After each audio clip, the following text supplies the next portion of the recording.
Olá família, graça e paz, juntos hoje para mais um estudo do nosso GDC e vamos começar com o nosso devocional, as promessas de Deus, hoje dia 21 de abril de 2025, com o título Promessa de Sustento e Generosidade.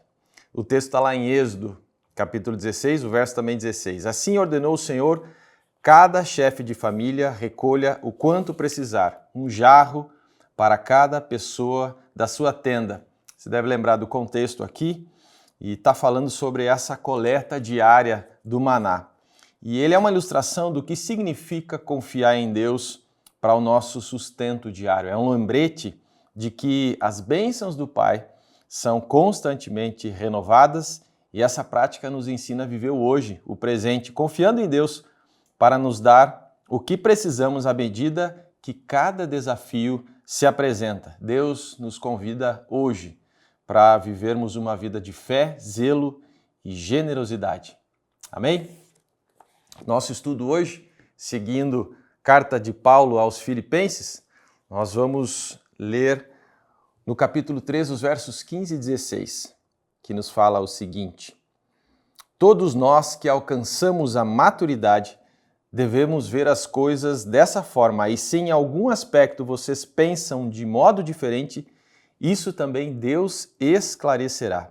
Seja como for, vivamos de acordo com o que já alcançamos.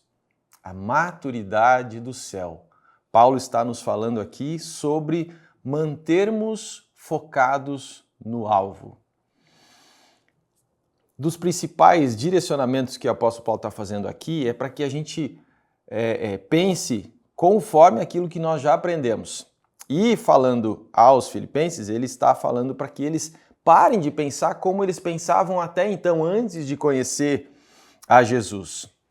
Na verdade, o encorajamento aqui é para que quando nós agirmos, pensarmos e até sentirmos que a gente possa fazer isso copiando, imitando o modelo de Jesus. E o alerta é para que nós vivamos de acordo com o que já alcançamos. A pior coisa que a gente pode fazer ao lidar com as situações da vida é ignorar aquilo que nós já aprendemos. Talvez a relação mais direta aqui seja como uma criança lida com seus problemas, né? E a gente percebe aqui que é mais ou menos quando nós ignoramos aquilo que nós, na idade adulta, já aprendemos sobre a vida como um todo.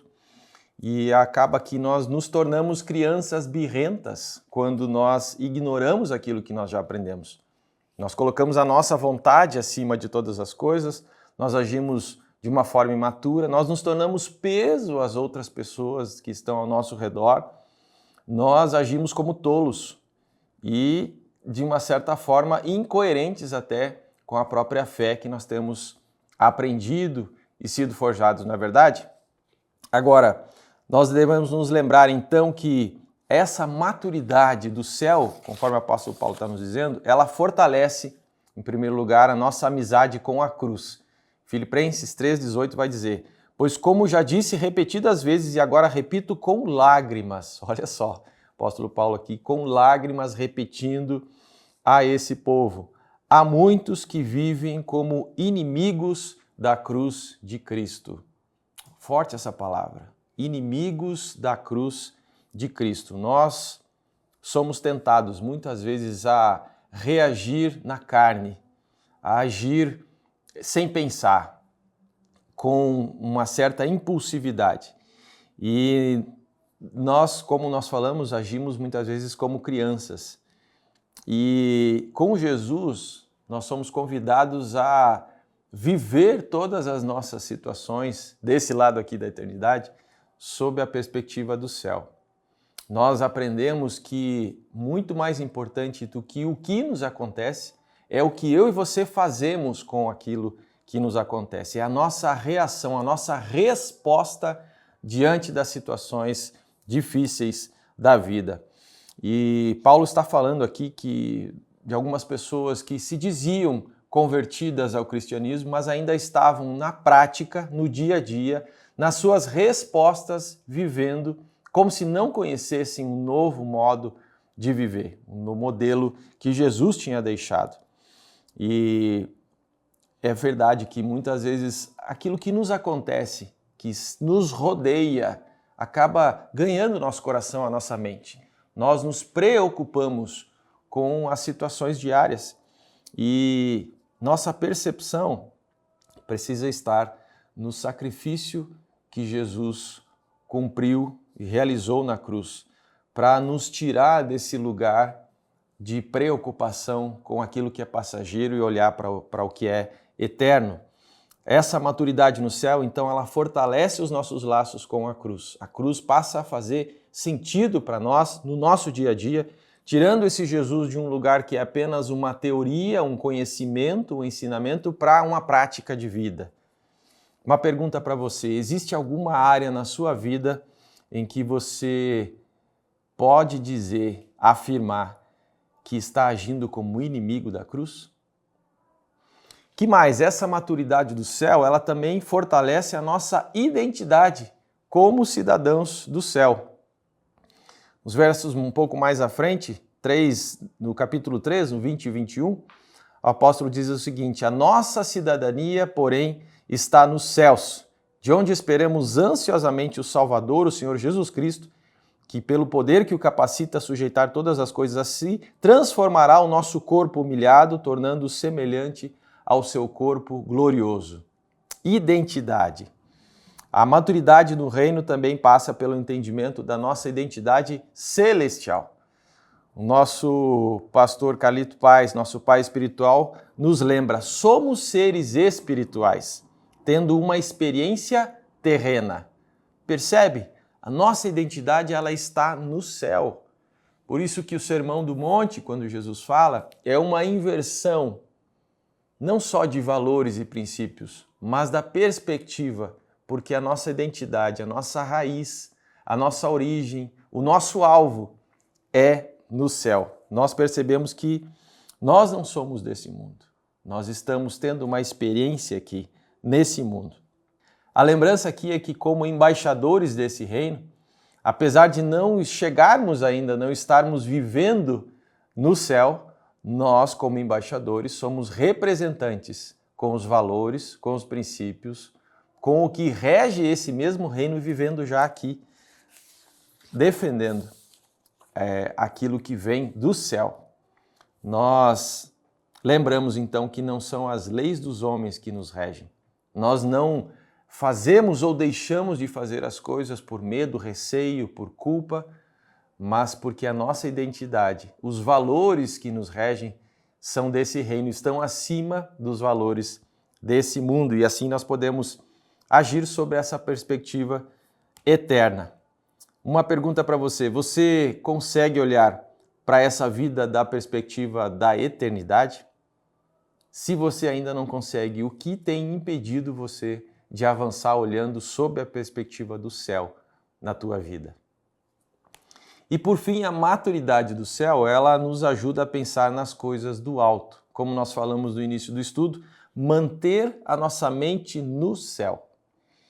Filipenses 4:8 diz: finalmente, irmãos, pensem em tudo o que for verdadeiro, digno de respeito, justo, puro, amável, que for de boa fama, que houver alguma virtude ou algo de louvor. Aqui no final, o apóstolo Paulo está enfatizando isso. Mantenham a mente, o foco de vocês no céu. Ele nos ensina que há valor em termos a mente de Cristo e pensar nas coisas do alto para que nós estejamos alinhados com aquilo que Jesus tem para a nossa vida. E olharmos não apenas para a nossa condição, para nossos papéis, né, nesse mundo aqui, mas o nosso olhar para as outras pessoas. Nós passamos a usar a lente de Cristo, a enxergar as pessoas e todas as coisas da forma como Jesus vê essas pessoas, ver o melhor dessas pessoas, orar com fé sobre as situações. Nós passamos a entender que é muito mais importante eu me alimentar daquilo que fala, daquilo que mostra, daquilo que aponta para o que é eterno.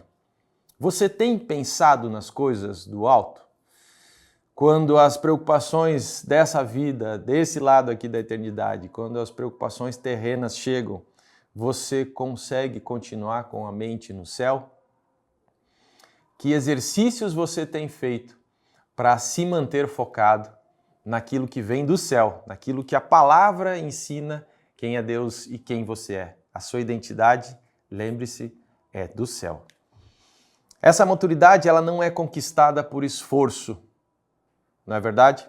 Ela é resultado da convivência com Jesus. Ele nos chamou para viver aquilo que gera vida. E o Espírito Santo, então, ele vai fazendo esse trabalho em todo o tempo, em nosso coração, permitindo que a gente dê acesso para que Jesus nos molde, nos transforme à imagem daquilo que Ele tem como o melhor para as nossas vidas. Lembre-se, eu e você fomos feitos para pensar, agir e até sentir como o exemplo de Jesus para as nossas vidas. Nós somos embaixadores nesse mundo e representamos algo maior do que nós mesmos, maior do que aquilo que está à nossa volta. A nossa realidade é governada pela pátria celestial. Amém? Algo que também é muito importante e fica como um exercício para essa semana é que essa maturidade celestial, ela envolve um discipulado saudável. Uma das formas de eu e você crescermos na nossa jornada cristã é pensarmos em uma das dimensões da cruz. Nós temos a dimensão vertical, certo? O nosso contato com o Pai, no nosso secreto, e nós temos a dimensão horizontal, que é onde nós nos conectamos com outras pessoas. E o discipulado pessoal, ele é aquele que nos ajuda a nos mantermos focados no que é celestial. Então, procure o seu discipulador nessa semana, compartilhe do seu coração, das experiências que você tem tido e cresça na sua jornada espiritual. Amém? Se durante esse vídeo você tomou alguma decisão, seja ela por Jesus, nós temos um QR Code. Se você aceitou Jesus como Senhor e Salvador da sua vida, esse QR Code é para você. Se você está se reconciliando com a igreja, se você está voltando ao convívio, entendendo que Jesus está te abraçando novamente, existe também esse QR Code para você se conectar de novo com a igreja. E se você está tomando a decisão pelo batismo, o seu testemunho público de uma vida rendida a Jesus, morrendo para o velho homem e nascendo para essa nova vida, então tem um QR Code aí para você que quer viver o batismo em águas. Amém?